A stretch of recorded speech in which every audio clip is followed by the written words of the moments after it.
আসসালামু আলাইকুম everyone, welcome back to my channel deer cook. আজ আপনাদের সঙ্গে শেয়ার করব চিকেন নুডলস। তাহলে চলুন শুরু করা যাক। এই তো এখানে মুরগির যে বুকের মাংসটা সেটা নিয়ে নিয়েছি। এখন এটাকে ছোট ছোট পিস করে কেটে নেব। পিস করে কেটে নিয়ে ধুয়ে তারপরে এখানে আদা রসুন পেস্ট আর দিয়ে দিচ্ছি লবণ। এখন দিয়ে দিব লেবুর রস, যেন মুরগির যে একটা গন্ধভাব সেটা না আসে।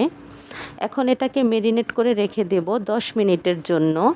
আর এদিকে পানি বসিয়ে দিয়েছি নুডলস সিদ্ধ করে নেওয়ার জন্য। পানিটা বলক চলে আসলে এই তো নুডলস দিয়ে দিলাম।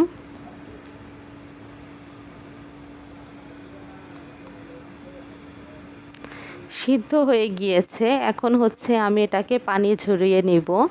নামিয়ে একটু ঠান্ডা পানি দিয়ে ধুয়ে নিচ্ছিলাম।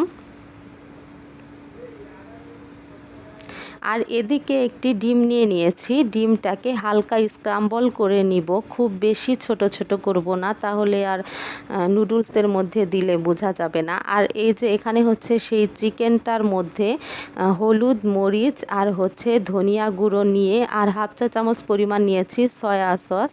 এখন এগুলো মিশিয়ে তারপরে এই তো তেলে ভেজে নিচ্ছি। যেহেতু আমি তেল অল্প দিয়েছি, ঢাকনা দিয়ে ঢেকে বারবার করে তারপরে আমি এটাকে ভেজে নিচ্ছিলাম। এই তো লাল করে ভেজে নিয়েছি চিকেনটাকে। এখন আমি এটা নামিয়ে নিব। আর এদিকে কড়াইতে সামান্য একটু তেল দিয়ে তারপরে রসুন কুচি দিয়ে দিচ্ছি।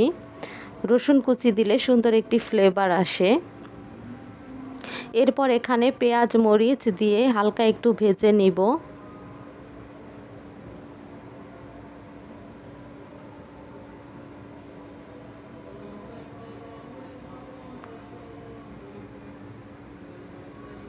আর এদিকে সবজি কেটে রেখেছিলাম ক্যাপসিকাম আর বরবটি ছোট ছোট করে কেটে রেখেছি। তো এখন সেই সবজিটা দিয়ে তারপরে কিছুটা লবণ দিয়ে দিচ্ছি। এখন ঢাকনা দিয়ে ঢেকে এগুলো সিদ্ধ হয়ে আসলে তারপর এখানে এক এক করে আমি সেই ডিমের স্ক্রাবলটা দিয়ে দিচ্ছি। আর দিয়ে দিচ্ছি চিকেন ফ্রাই।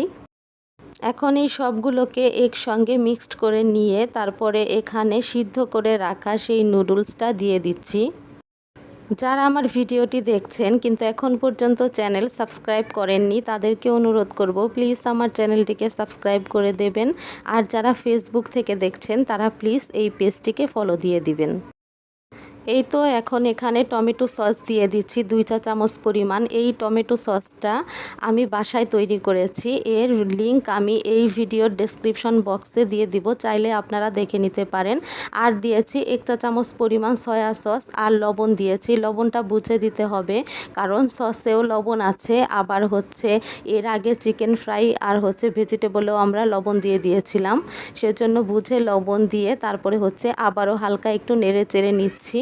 এই তো আমার চিকেন নুডলস হয়ে গিয়েছে, আমি নামিয়ে নিলাম।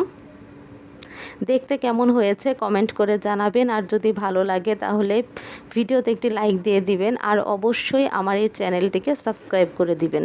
ভালো থাকবেন সবাই। আসসালামু আলাইকুম।